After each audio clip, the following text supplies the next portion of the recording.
All right, welcome back to another episode of the No Comfort Zone. So it's been long overdue, but it's been that time where I've wanted to take a minute to actually interview somebody, but I've never really done that before. I've interviewed Steve Brown before, Joe Slaughter, and a long time ago, a good friend of mine, Brett, I interviewed him. I don't think I ever posted it though on the podcast, but Brett has been reaching out to me. We've been friends for over 30 years. He reached out to me and made some suggestions on the podcast. And it's funny as we're talking, because we talk just about, I would say, every couple of days. We got into some pretty deep conversations recently. And I'm like, man, you know what would be a great idea for the listeners of the No Comfort Zone, which, by the way, we're up to like about 1,100. I just checked before I got on the podcast today, 1,100 daily downloads. And I think it's like 35,000 subscribers. I don't know how that works out, but FeedSpot, we fell down to number 4 in the top motivational podcast for men in 2025. And I thought this would be so cool for just people to hear a conversation between Brett and I. Now, here's some things, and Brett's going to be on in just a minute, but here's some cool things. So the day the Oklahoma City building blew up, Brett actually had an appointment in that building that day. Some quick facts. There's also Brett was in Iraq during, I think it was Operation Iraqi Freedom. You also need to know that Brett's oldest son had cancer when he was 9, which Hodgkin's disease, which my dad ended up having as well. He worked alongside Steven Spielberg in 2009, met his wife on top of the Empire State Building, coached numerous Little League games. This is fun to do. He actually did live in a car. That's something we both have in common. Multiple times he's been down to his last $5 and didn't know where he was going to be able to eat again. His 2 oldest kids went on to get college scholarships. Both were very, very involved in their church groups. And where we are currently with Brett, he's now CIO, one of the most successful casinos in the Pacific Northwest. So with that, what we're going to do is before we meet Brett, we're going to get into our intro, and I'll see you on the inside. Welcome. Attention, please. Welcome aboard. Welcome to the No Comfort Zone podcast. It's time to get out of your comfort zone and live on purpose. Broadcasting to the world from Rockford, Illinois. This is your wake-up call. Warning. You are the solutions to all your problems. Stop thinking average. Become the hero version of yourself. Every day, every time, without fail, no exceptions. It all matters. You've entered the No Comfort Zone. It's time for a reality check. All right, man. What's up, Brett? Hey, Danny boy. It is so good. It is so good to, be on the phone with you again. I look forward to our conversations just like I do with my sister in the mornings. And my sister, I have one of my siblings, her name's Brett. We have coffee, virtual coffee now. The virtual word, it's so funny, with the COVID and this new life and this new world that we're living in. But, it's one of the greatest things about technology is we just all get to stay in touch. And it's so great, man, honestly, and it's not even, I was thinking this morning, we don't even have long distance charges now. Remember those days? Remember that? Oh my, I totally do. Remember in Okinawa when we lived there together, making phone calls back stateside and getting those bills. Or remember the phone cards we used to get at the USO? Oh my goodness. Yeah. Wow. Yeah. And having $100 was something back then, having it was something. That was something back then. It's just amazing. Totally. Yeah. Last time you and I talked, I'm sitting there, I'm in the backyard. I'm trying to figure out how many goldfish I have. And we started to talk about something, and you had this thing that you wanted to tell me. And I'm like, you know what? I don't know what it is, but you had this like burning desire to talk about it. I'm like, Brett, I really want to have you on the podcast. I don't know what it is you want to tell me, but why don't we just take a voyeuristic approach and let the people that are listening just catch it for the first time? And this is you and I on a phone call. But, there's only going to be maybe 1,000 or so listeners now this time. But if you're willing to have that conversation now, man, let's get into it. Oh yeah, totally. And this talk is, Dan, it's just so right into the heart and the soul of what you're talking about, what you're bringing to the table every single day, and it's such an inspiration. And we just need to hear it because we're all going through these struggles, and it doesn't have to be a struggle. It really just doesn't have to be. We become our own worst enemies sometimes, and sometimes the easiest thing to do is what we think is the hardest thing, and we're so scared of it. But then when you do it, you're like, oh, that was easy. It didn't have to be this hard. For years, Dan, the story I was wanting to share with you is we just recently traveled back to the Midwest, where me and my wife are from, and there was an opportunity that we all had, me and my sisters and my sister's, my oldest sister's husband. And for decades, he's just a really well-rounded individual, very successful. He's the kind of guy that you aspire to be. I mean, he's just responsible. You talk about being fiscally responsible, and all of these areas where you're responsible. Having your house in order. This guy, he's the definition of it, man. And there were so many times in my life, Dan, where I had failed. Like you know my story, about some of the stupid things, financial miseries. I was in trouble with the law. I mean, this guy, he saw me through all of it. He was so disappointed because I did have so much potential. It was there, and that's why. It's why I'm out where I am. Thank God today I am where I am, and it's because people like my brother-in-law, he saw something in me, believed in me, that there was some greatness there. There was something, and there is in all of us, man. You just got to grab onto it. And I doubted myself, and I got, I surrounded myself with bad people and started doing bad things. And I was so much better than that. I was a classy guy, and he was so disappointed because, he was a golfer. He was, somebody you would see at a country club. He was somebody you would see, running in city council. I mean, it was just, not that those are, I don't know, uppity, nothing like that.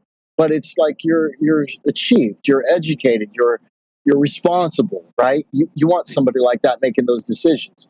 Yeah. You know what I'm saying? And so he's that type of guy, and he always had those kind of aspirations for me. I was a Boy Scout, I was in the Marines, I was an athlete, I had done these things, but then I'd failed, so miserably and so stupidly.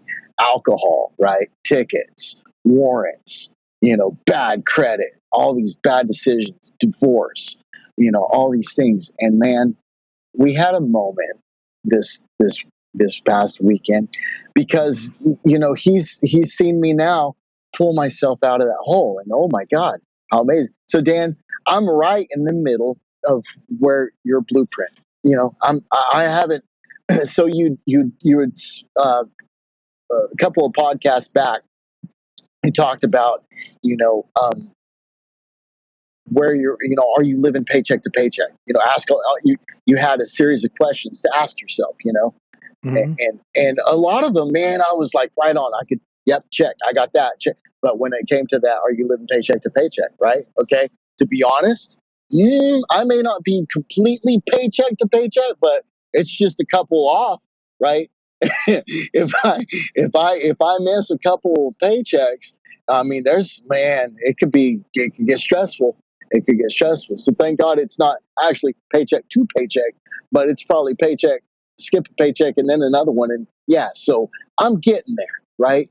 Credit score is high. It's like I'm good. I could buy whatever I want now, pretty much. And it's crazy that I finally got there. And so he's seeing this progression in me, but yet, he's just standoffish. And he's like that with a lot of our family, because there's a lot of us have tripped and felt, because, man, I'm telling you, this guy has got his stuff together, and he's treated my sister well. He's a good husband, man. She's a school teacher for 30 years. They're just a good couple, man. And it's, I wanted nothing more than to, have them to be proud of me, have her to be proud of her little brother, and have him be proud of, the people that he's bringing into his home. Right. Mm-hmm. And so, dude, we were having a brother sister moment, and he's just kind of off in the corner, not really. And he's been like this for decades, right? Very standoffish, doesn't get involved forever. It's been like that with him. Not that he's snooty or anything. It's just, that's just the way he's been. Right. Mm-hmm. So my sister came up with this idea of, hey, because the power was out. We were going through this severe thunderstorm, tornadoes. It's crazy. About that. Oh my gosh, man, it was nuts. And so anyway, we had this, no comfort moment to, hey, what's your favorite song and why? Give us some, content. So we would play the song, and everybody would listen to it, right? And so we did that. We went around the room, and so it was everybody's turn, and it was some very emotional moments. Some crying, some, oh my gosh, and it got, I love you, but it was easy because that's brother and sister. We'd done that before. And then it was, everybody had went, and I said, hey, what about Mike? Mike hadn't gone, and he was like, I'm good, And I said, you know what? I said, well, I'm going to play a song for you. And before I played it, I said, here's the reason why. And I went into said some things that it was very, very intimate, man. I became very vulnerable. I said some things I told him I loved him. I told him why I loved him. I told him, he was, somebody I always wanted to, aspire to make proud. I said all these things to him that probably never said. And I just told him, thank you for always being there for me. And thank you. And it was a very uncomfortable moment for me, because I didn't know how it was going to be taken, but I just felt like it had to be said, man, because it was the truth.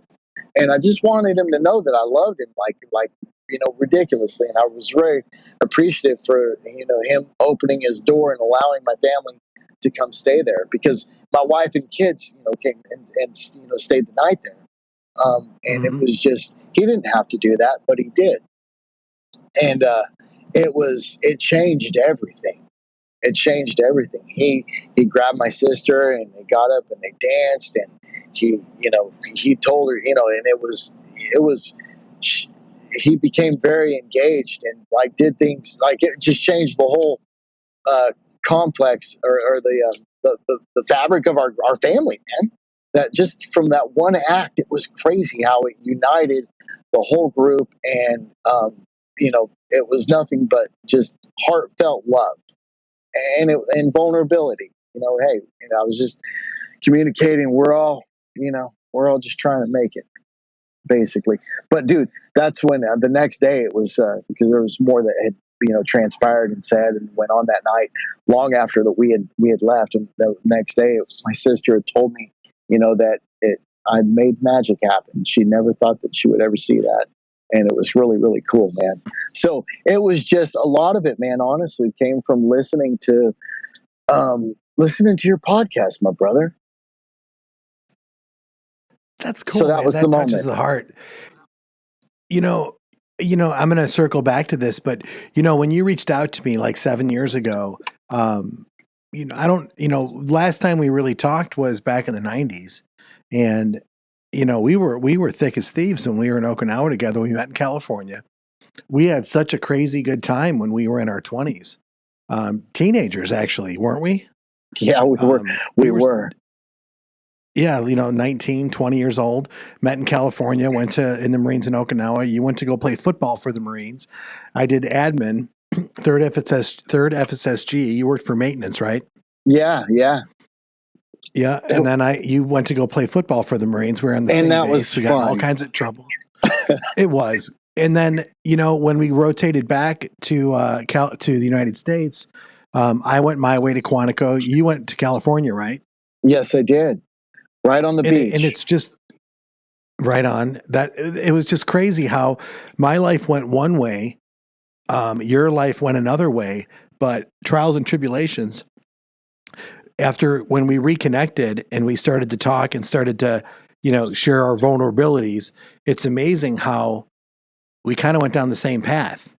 We, maybe partied a little bit too hard in Okinawa. Maybe we partied a little bit too long when we were adults. Yes. We went for the instant gratification. We, and then now full circle, having those vulnerable moments from failures. And now here you are. I use the no comfort zone for survival. It's truly survival for me. If I'm not vulnerable, it's going to kill me. I've got to be truthful with my family. I have to express myself. I have to be aware where I'm at. And these conversations, why we talk and when we talk, and why I'm sharing this with the podcast is because I think why this resonates with so many men is because we don't do what we're supposed to do, which is talk about this stuff. And before we get all crazy and jump on the, let's be soft about this, you and I are both Marines. We're never going to be able to give that up. That's something that we've earned. Now, even after the Marines, I went to the business world and became a car salesman and general manager of a dealership, sales trainer, and all the other stuff. Now, you went into IT and a whole bunch of other stuff. We can go on and on. But as a civilian contractor, you went back over to those conflicted areas, right? Oh, and it was intense. I still have dreams about that place, and I mean, good and bad. There's some frightening ones because there was a lot of bad stuff that it was adrenaline filled, I'll tell you that. But yeah, a couple of times. Mm-hmm. So, when we talk about, vulnerabilities and stuff, like I'm a firm believer, I know you are too, the men today, if you aren't the best version of yourself and you can't provide safety and security for your family. Am I right or wrong on that, Brett? Oh, you're 100%. You're 100%. If you don't know how to solve problems because you're worried about, your instant gratification, and as I talk about in this podcast and why I created the blueprint, you're screwing your family's. I mean, you put your family in jeopardy. And I think like you learned your own version of the no comfort zone. You could have the role could be flipped. You could have your own podcast and your own version of what you've done because you became better on your own. I had to do it because I'm that kind of person. I have to write a to-do list. I have to see things. I have to have structure. I thrive in structure. So I had to create this blueprint for me just to look at it every single day. But what's the cool part, and this is what I want other people to resonate with, like you're my accountability buddy. Thank God I've got you because you knew me back then when I was insane. Yeah. I mean, let's just call it, everyone's got an insane buddy. Like if I was looking to get into trouble, you were the first person I would call. And you'd be right there with me and you'd escalate stuff really quick. I mean, that's just the way it was. Yeah. Now, if I'm running into trouble in my life, who's the first person I call? Yeah, it's great. It is. Yes. And, to have this moment with your family about I know exactly what you're talking about, bringing your family together, because after you go through all the bullshit, after you've gone through all the problems in your life and you know where you're at, it's your responsibility. It's my responsibility for guys that have gone through what we've gone through. And that's just life. We've just gone through life. There's ups and downs. We're just two guys talking right now. But when you've gone through all this crap, the divorces, the bankruptcies, the homelessness, down to your last $5, when you've gone through the addictions, when you've gone through the coma, when you've gone through the suicide attempts, when you've gone through all the nonsense that we've gone through, I never asked you this. Have you, because of the stresses that you've put yourself through, because of the places that you've been in your life, did you have any mental side effects of that? Like, do you have any PTSD or do you have like issues? Yeah, man. No, there was one night, Dan. There was one. I've never done anything to try to take my life, but there was one night I will never forget it where I got to the lowest of the low that I've ever been, as far as feeling worthless, and I was contemplating plans of my demise. And I was really, really sad and low, man. I can't imagine what it's like to going to. It's so sad, dude. It breaks my heart every time that I think about what you went through and how far you went. Feeling that bad because it feels miserable. But yeah, I had that feeling, and dude, that's a weight. It's part of it. It was part of that conversation that we had the other night of that relief of, dude, we all cried. We all like I had big crocodile tears coming down, and the reason why is because a lot of that pain that from going to those low places that they all know that I had been, at some kind of level, maybe not in detail, but yeah, just have an idea. Mm-hmm. Yeah, and I think where the conversations that you have, I'm lucky that you reached out a few years ago. I was kind of blown away on that Thursday when I got the phone call, but I use this platform as an opportunity for people to reach out and be like, dude, I'm trying to get to my goals. Like, I remember when you and I talked and you were in New York, and next thing I know, like, you're driving across country to go to Washington. And I'm like, man, Brett's on the move, man. He's got his whole family picked up. He's moving. And that's awesome, man. He can just do that. And then next thing you know, you're going to the next place and you're just escalating. And it's just been kind of magical to watch you go from point A to point B and do things on your own terms. And I know it hasn't been easy. Like, you've had some real shitheads in your way trying to stop you. But the one thing that you've got that I think you do things on your own terms now. You're not trying to make anybody happy anymore. You're like, who you are. And I think that's the best part of the blueprint, which you discovered on your own. And the blueprint is to help people get their own certainty back, not even confidence, just certainty. Like, I thought one of the funniest things that I've heard, I told my family about this, like at the dinner table, the entire family, like even the extended family. They love you, by the way. This is hilarious. So you get written up and the lady writes you up. You get like a 3-page write-up from a superior. And that story just cracks me up. You like that one? I do. And the best part about it in the big picture is that after you know what? Just if you got can you go through it for like 2 or 3 minutes? Because you want me to summarize that one real quick? Yeah, summarize it full. No, wait, full from beginning. What happened to what just happened in California recently, like a year later? Oh man! So this with lady, in your profession, you work with some of these people now, so you got to be cool about it. But yeah. So without getting myself in too much trouble, it's fine because it is funny. But there was an individual that I was reporting to, and they just never came in, wouldn't show up for work. Had to work remote, and had this huge project that they were responsible for implementing. And I had just started, and it was like, hey, so when you start, you're going to be doing all these things, but I've got this project is mine, and hands off of this one, and blah, blah, blah. And I'm like, okay, cool. And then, then she left, right? She was just gone. And I was like, okay. And the project kicked off. So I'm like, all right. But then she's there and she's not working remote. And I'm like, okay, whatever. So we're just trying to make things work. And she would drop in here or there and really just screw things up. But we had to go along with it. Anyways, it fell to crap.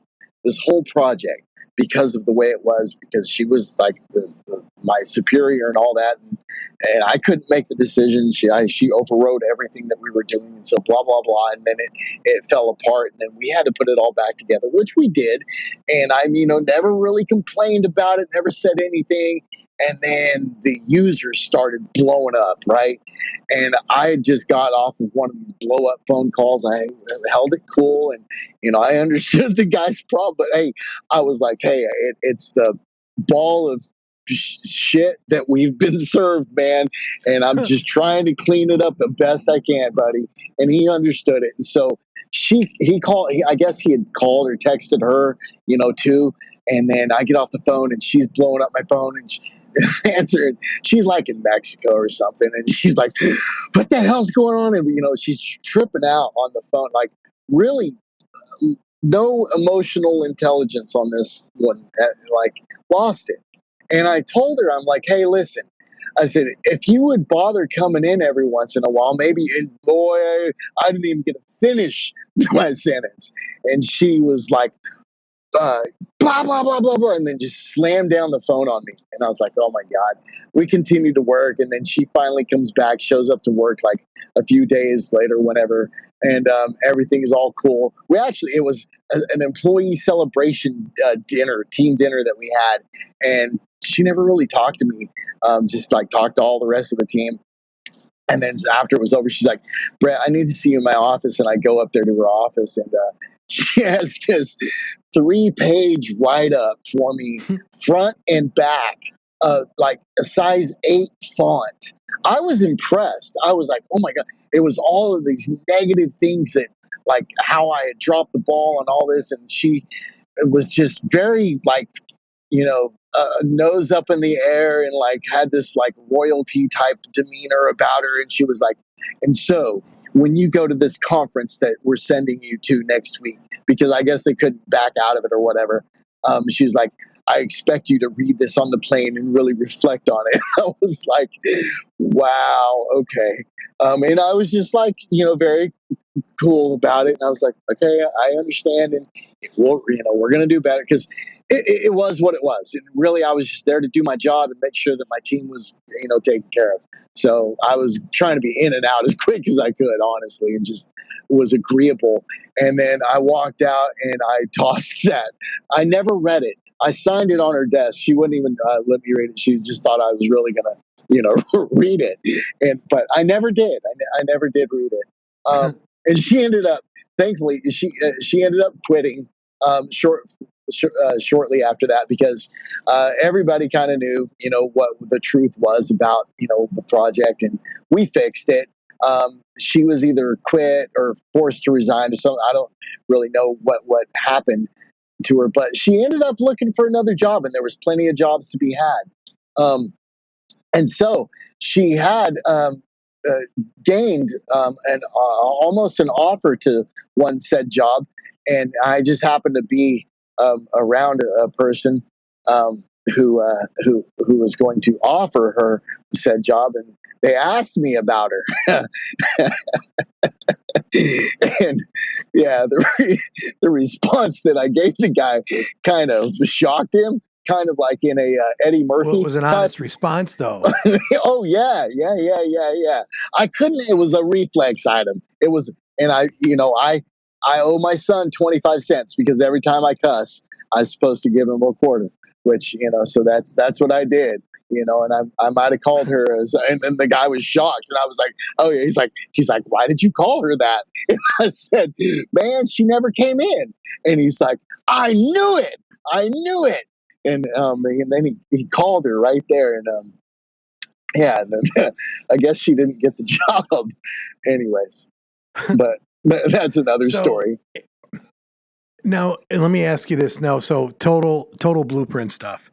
So you had an adverse reaction. There's things in your control and out of your control. You did the best you could with the situation you had, and as it turns out, your superior got down on you for it. Now, you ended up taking that opportunity, and you didn't let it affect you. You moved on.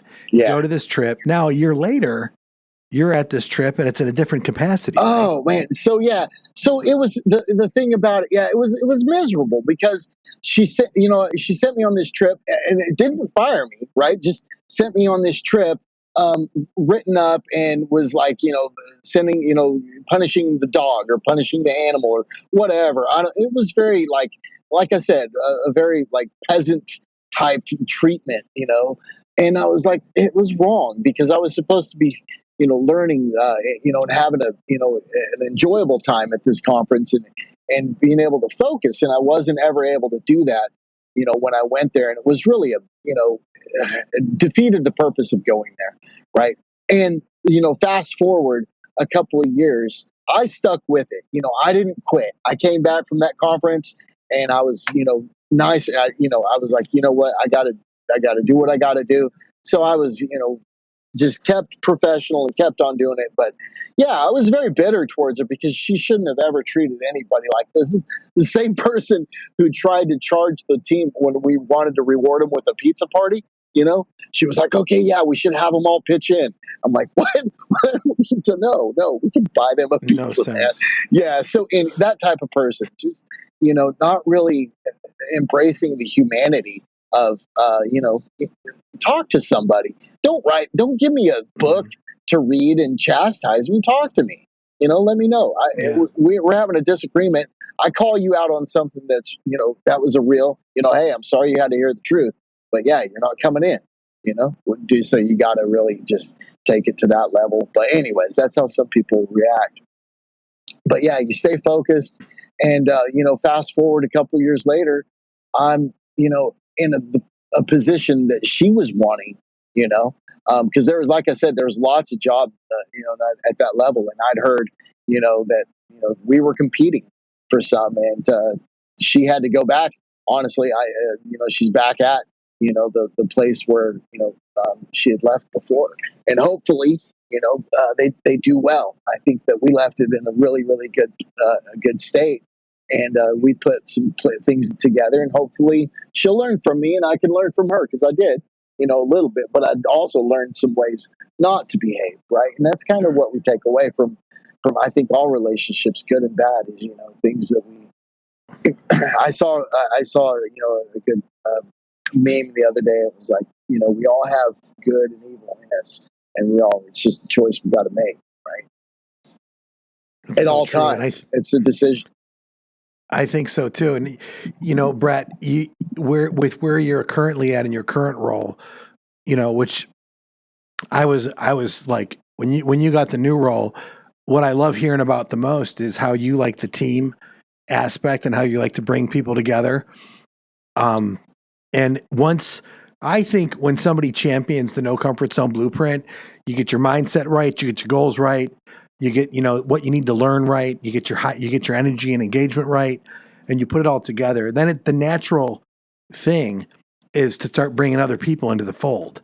And when you can start impacting people in their work and their relationships, I think you're doing right. And at the end of the day, my whole goal with this thing is to make sure that if somebody's going through adversity, they know that they're the difference maker. And if somebody is, like, for example, just coming out of adversity, man, you have so many lessons that you can share with people, and God help you if you're getting ready to go into adversity, you better be prepared because there's lessons you're going to learn. And man, this, if you keep your eyes open, man, that adversity is not so bad. It's like, I think you said when you started this, when we started talking, you gotta lean into it. I don't know what you said exactly, but it's more of like, you just got to keep your eyes open or just be aware that there's something going on. And if you keep your eyes open and if you can learn from it, life can be pretty magical. I know I'm ad-libbing, but that's what I get out of it. Yeah, no, it's true. If you just don't give up, right? You can't give up. You've got to always believe, and have faith that, there's a way, right? There always is a way. And there's,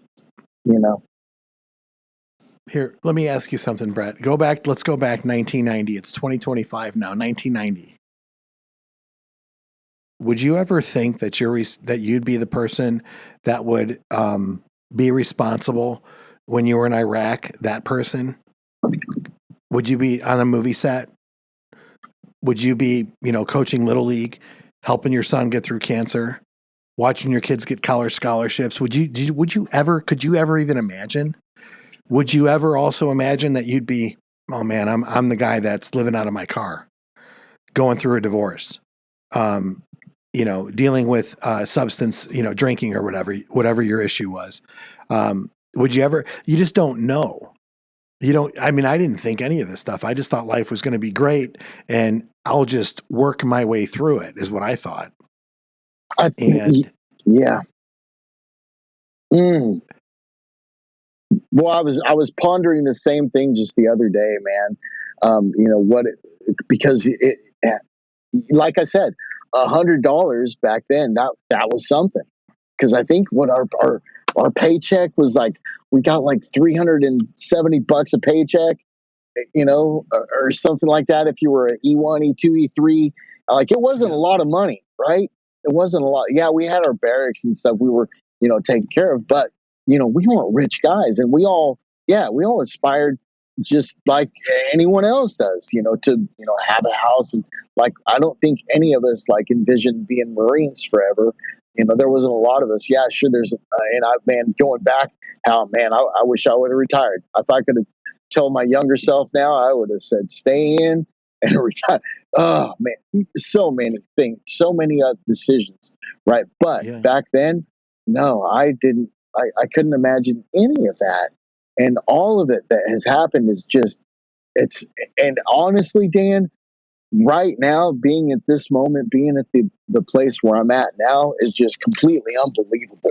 Like, for real to me. It's just, life can be magical. It really can. It can be scary as heck too, and it is, man. It is.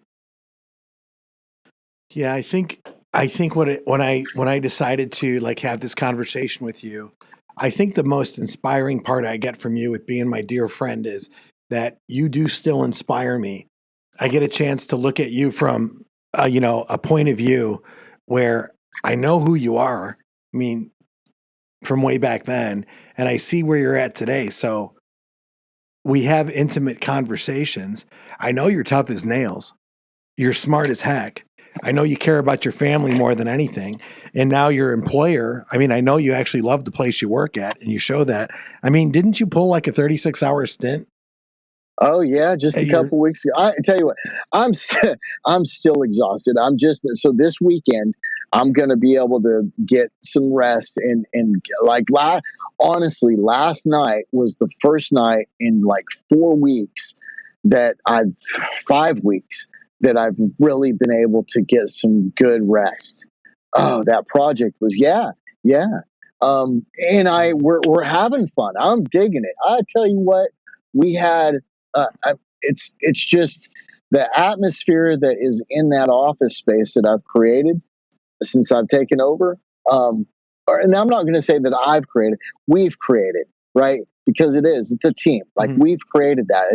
You got to have buy-in, man. You got to have. You got to be on the same page, and that includes your relationship with your wife, right? Which, dude, the dance classes I'm still in. She knows I am. I'm gonna do it for sure. I'm gonna look like an idiot, but I'm gonna do it. It's not. Yeah, I don't like dancing, man. I don't. I'll do it. Like, I don't like it, but I do. Once I get out there on the floor, then it's good. Now, then I'll get back out there. But yeah, it's a very uncomfortable thing. It's a love-hate relationship. I'm gonna bring my listeners up to speed. Brett and I were talking up the other day, and Brett's like, "Dude, my wife's so upset about me for golfing." So he's like, "I decided to completely get out of my comfort zone." So I hit her up with, she loves to go dancing. So Brett decided to take dance lessons with her so he could golf more. That's epic. That's such a boss move. So she knows it, right? She knows you're going to dance lessons so you can golf more, right? Oh yeah, she's I'm not getting anything past this girl. She's got my number. She's got my number. She does. Awesome. She does. I get nothing by her, man. I get nothing by her. She's got these blankets. Dan, why do girls seem to do this more than guys?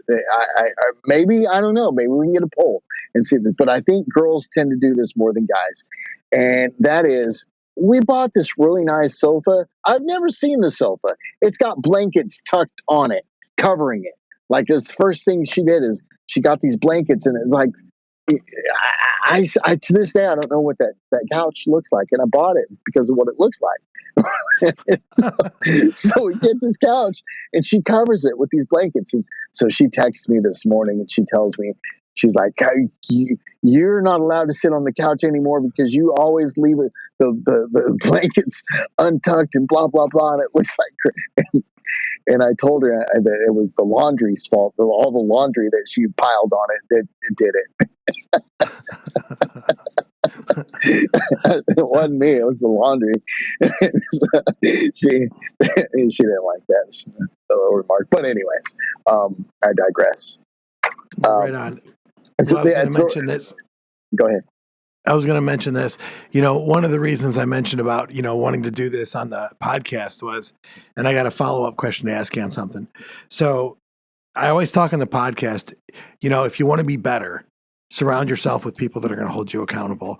And we just talked about with somebody that I work with is the question was asked, what do you have to offer? Like, they were listening to this podcast and they asked the question, how did you come up with this? And I said, it's really simple. I personally had enough pain and adversity, like you did, Brett.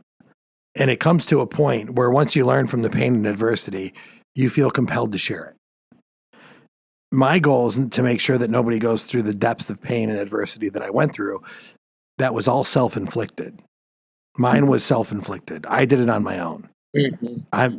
There's people that go through heartache and hardship that's given to them, and they've got to deal with it. And I hope maybe this can help them in some way. But mine was for me just being an idiot, seeking immediate gratification and living in comfort. That was my problem, and that almost killed me.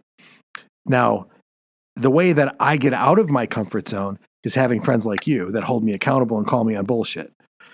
The way that somebody can get out there is to, right before you find yourself getting comfortable, reach out to somebody like you. Reach out to a friend that's not going to lie to you and tell you everything's fine. And talk to you when shit hits the fan or right before it does, and have an honest conversation. And I think that's what I was hoping to get out of this, to let our listeners hear, what our conversation's like, because this is pretty much normal what we do. And, nothing more, nothing less, nothing super sexy, nothing super dramatic, but maybe a voyeuristic approach to just two guys talking. So I got to, go ahead. No, I was pretty much wrapped up. Okay. Because I got to tell you something. So this morning, dude, on Thursdays, we have our team meeting, right? And so every morning, I think I told you, so dude, I can't wait to get back into shape, and I'm doing it, Dan. I'm doing it. But it's all part of, the whole overall, the entire, everything healthy, house healthy, relationship healthy, everything healthy, right? And so every morning, I think, I have my routine. I get up, I wake up uber early so I can get a workout in. I have some quiet time. I read through scripture. I have,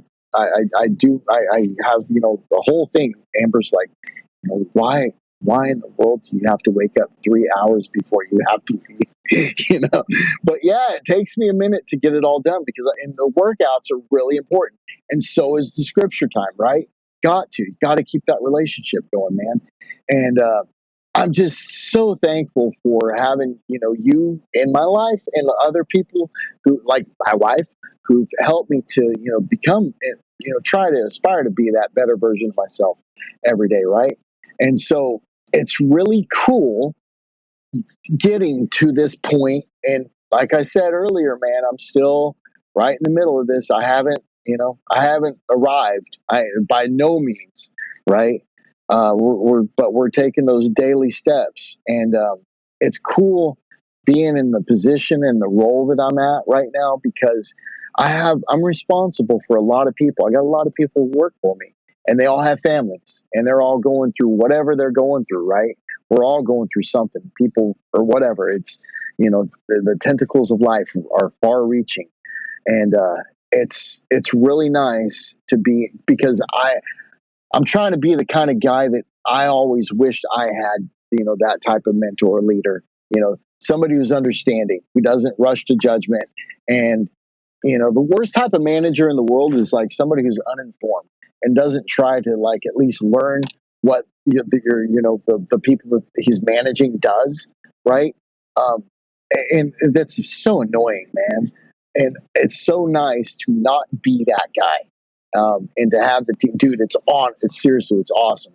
We're just really in. We're just really. It makes that fun. So it makes going to work and then coming home. It's, dude. I feel so sorry for people who are miserable in their job, because then you're going to come home and you're going to take that shit out on your family. You know what I'm saying? That ain't cool.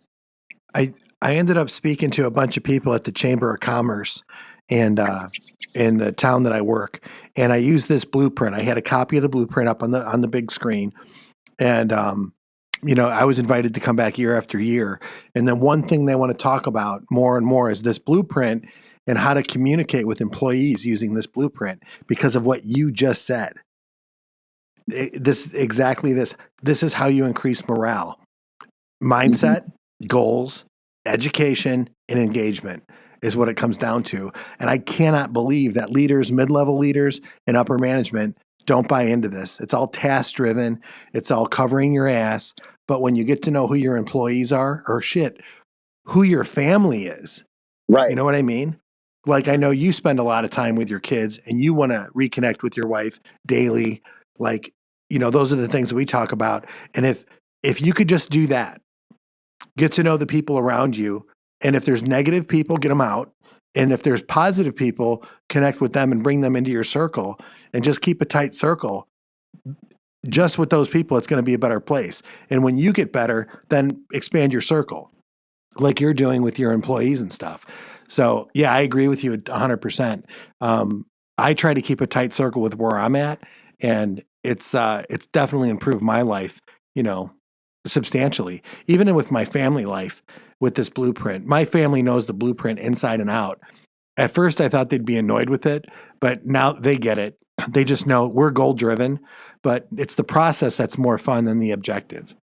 It sounds like a business, but it's not. It's more about what are we working on is more of the, and then when we hit the goal or we hit the objective, it's more about, well, what else can we work on? It's not really about the end result anymore. So I get what you mean. Yeah, I know, because the getting there, right? You're right. The getting there it's the best part of the whole thing. The getting there, it's the best when you look back at it. You look back at momentous times of your life. It really is the going through it that was the most enjoyable part of the whole thing, right? It seems like, anyways. Absolutely, man. I got to ask you one question before we wrap it up here. What was the song you played for your brother-in-law? Fire and Rain by James Taylor. That's awesome. What a powerful song, man. Oh yeah. Wow. I'll tell you. Wow, okay. Let me tell you the song that I played for them. The one that was mine is "The House That Built Me" by Miranda Lambert. You listen to the words of that song, and you just listen to it. Boy, that one's it's a sad song, man. It speaks to the heart of. It really does. It's a good song, and so is "Fire and Rain." So yeah. Wow, that's pretty deep. It was all right, Brett. It was a moment. I'm going to cut it, Brett, because I got actually 3 dogs who are looking at me like I better take them out. So, normally we talk like 15, 20 minutes on the phone, which is never long enough. But I appreciate you on your drive home. I know a couple of technical issues with connectivity and stuff while you're driving home in Washington. I'm just outside of Chicago in Rockford. So there's a couple of times my computer told me that we lost connection. So I hope my listeners can understand that or appreciate it. But thanks, Brett, for taking time out of your day and spending time. I'm going to publish this tonight. So this will be available tomorrow morning, or probably around 11 o'clock tonight. But Brett, thanks a lot, man. I appreciate you. And I also appreciate you supporting the No Comfort Zone. And, I appreciate our friendship a ton. So for you to be on this call means a lot to me. And I hope my listeners enjoy it too. Dan, I love you, and you're an inspiration to us all. Keep doing what you're doing. Love you, brother. I love you too, man. I love you too, Brett. Take care, man. Drive home on the rest of your journey home, man. And we will catch up again soon. Hey, and for the rest of you listening to this, I always end every podcast saying the same thing. It is that time for you to get out of your comfort zone and live on purpose. Have a good night, everyone. Say goodbye. Want more of the No Comfort Zone? You can follow Dan on Instagram and Twitter at No Comfort Zone 1. Bye. Or on the web at thenocomfortzone.com. Bye-bye. Bye-bye. Thanks for listening to the No Comfort Zone podcast. Bye-bye. Bye-bye.